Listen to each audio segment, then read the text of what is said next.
Salut les gars, bienvenue à vous. Je vais vous montrer comment déployer, pas déployer, comme je disais, comment mettre une application en ligne, comment mettre son code en ligne sur GitHub. Comment mettre le code en ligne sur GitHub. Le moment de sauvegarder ton code. Donc, je vais vous montrer comment le faire. D'abord, l'application qu'on va déployer, qu'on va mettre en ligne, bien sûr.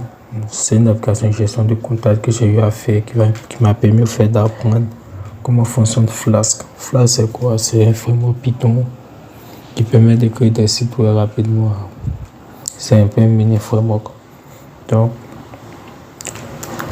je disais, le projet se trouve dans le document. Donc, on y va dans le document. Pardon, j'ai un S. Ok. Donc, j'ai nommé le projet, vous allez voir. Gestion de contact. J'écris bien voir gestion de contact. Donc, tout simplement, on va faire un CD. On fait ça. Gestion de contact, c'est ça. Gestion de contact. Voilà. Donc, normalement, ça va tirer. Donc, voici là, un peu la structure du projet. Je vais venir dans VS Code, vous allez voir un peu à quoi ça ressemble. J'ai utilisé PostgreSQL pour faire ça. VS Code pour voir ça passer. Ça. Donc, je vais dans VS Code. Vous allez voir un peu à quoi ça ressemble.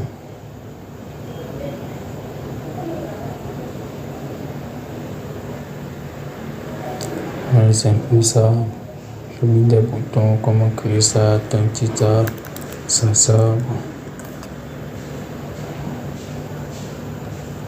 Ok, normalement, si je peux faire marcher, si je fais.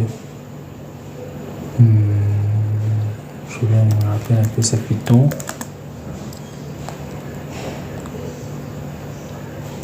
AP.py. Normalement, c'est fait ça. Voilà, parce que j'ai activé l'environnement virtuel, normalement, ça doit passer. On attend.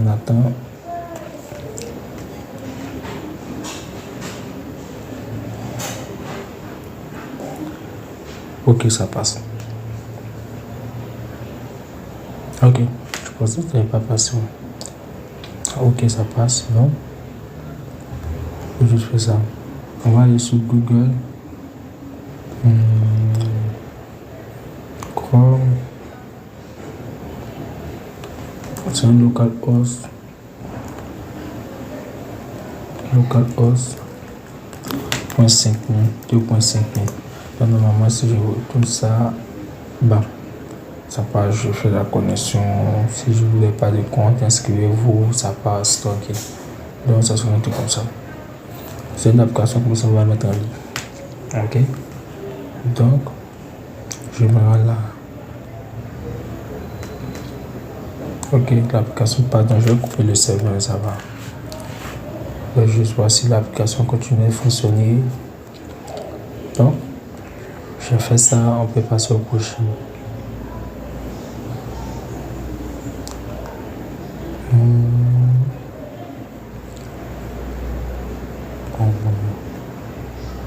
Donc maintenant on va aller d'abord sur GitHub. Ça, on va aller sur GitHub. Donc comme on va sur GitHub, on va créer ce qu'on appelle un repository. C'est tout. Non, on va cliquer sur New, vous allez voir New Repository. On va le créer, on va appeler ça. J'ai le deux mêmes noms du fichier, quoi. Pas besoin de shell. Bon, j'ai contact, ça va faire.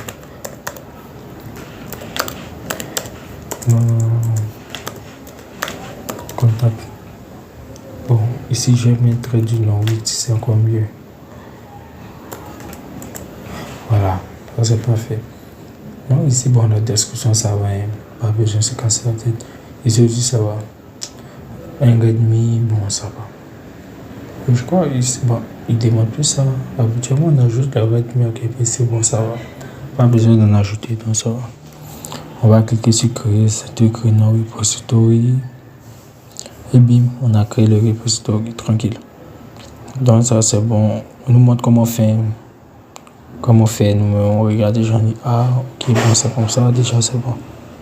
Donc il nous suffit juste d'aller là. Ok. Bon, on a 2 terminales, mais c'est le plus on reste sur ce terminal là.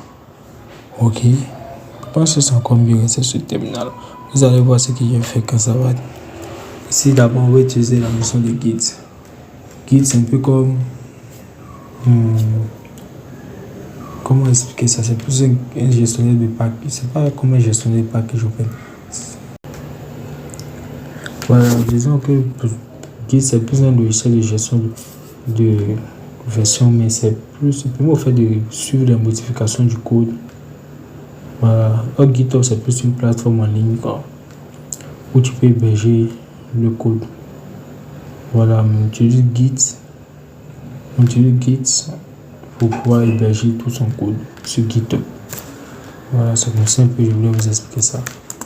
Voilà, donc on va utiliser Git. D'abord, avant d'utiliser Git, comment on va déployer le projet?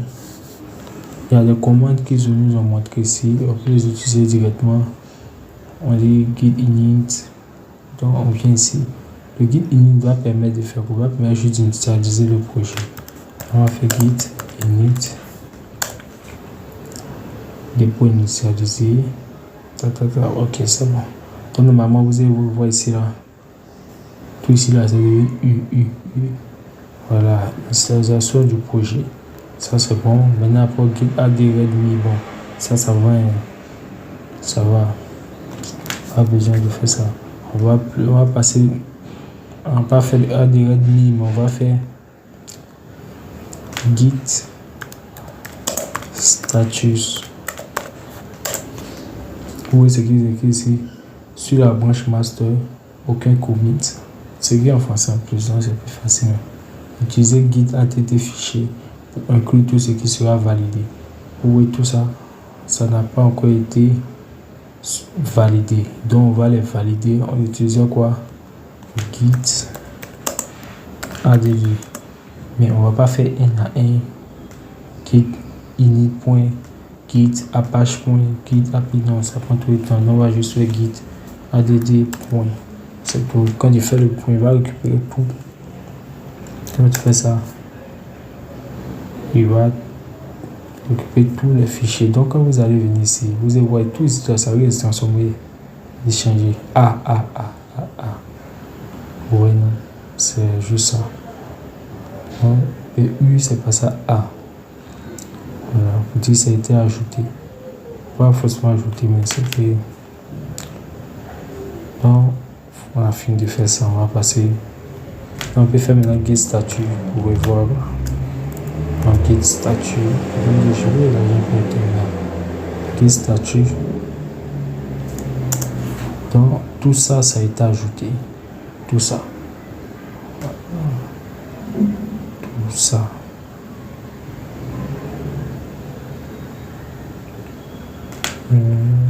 Ouais, tout ça a été ajouté.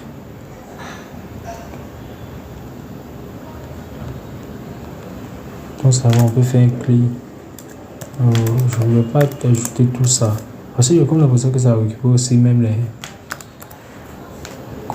les fichiers aussi du UNV, de l'environnement virtuel. Bon, je voulais pas faire ça. Bon, ok, bon, c'est pas grave. Donc ça va, tout a été ajouté. Donc maintenant on peut faire git commit. On va pas tuer dessus, on va faire ça rapidement. Git commit -n, on met le message. On dit first commit. C'est tout. Tout est ajouté. Donc c'est fait. On va faire git log pour voir. Et voici le premier commit. On a mis la date, tout ça. Ok, intéressant. On va nettoyer encore le terminal parce que ça c'est un peu nerveux. Donc on finit de faire ça, on fait quoi? Git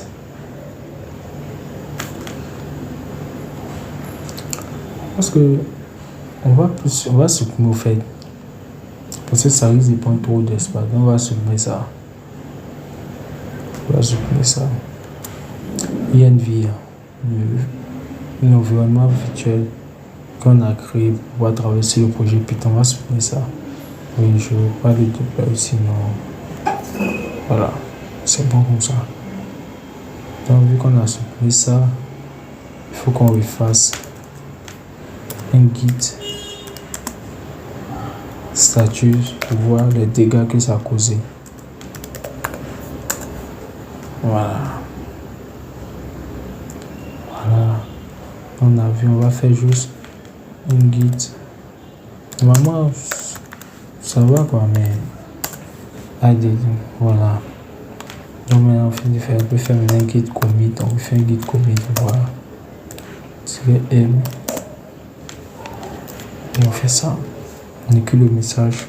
Moi, j'ai dit qu'il first commit, et je fais first commit. Ok. Donc normalement,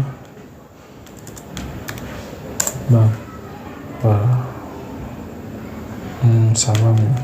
Donc c'est fait un git log. Voilà, il y a 2 commits. On va prendre ce commit là. Donc qu'est-ce qu'on fait? Ici on va juste on va aller sur GitHub, la plateforme GitHub. On va d'abord regarder sur quelle branche.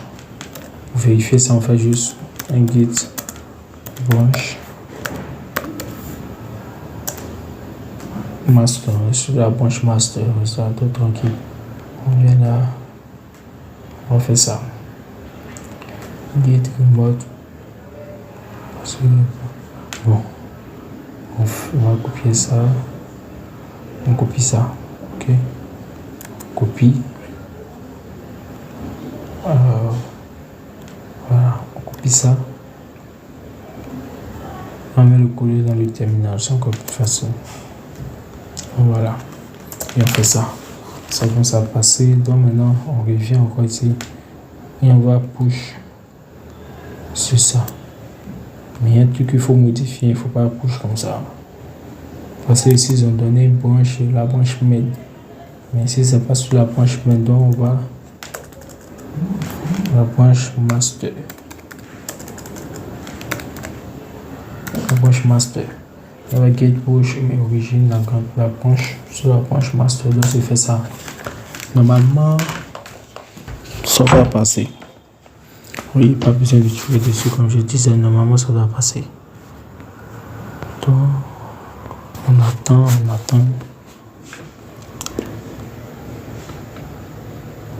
Je ne vais pas couper la vidéo pour que voilà, vous voyez, non. Ça compte. Vu que ça se passe en fait devant vous, c'est pour ça que je ne vais pas couper. Parce que moi, ça ne prend pas assez de temps. Oui, ça ne prend pas assez de temps. Donc, normalement, ça sera censé charger. Voilà. Perfect. C'est bon. Donc, ça, on revient sur GitHub. On a ça, on va juste actualiser. Vous allez voir, tout le code sera affiché. Parfait. Voici ça, on a tout notre code qui est affiché. Oui. C'est tout. Donc ça a été fait. Ok. Donc merci d'avoir suivi cette vidéo. On va essayer de... Ici on voit un peu les langages CSS, HTML, Python. Merci d'avoir suivi cette vidéo. Après on va essayer de faire un peu on va essayer un peu de vous expliquer comment fonctionnent les services AWS. Peut-être une autre vidéo.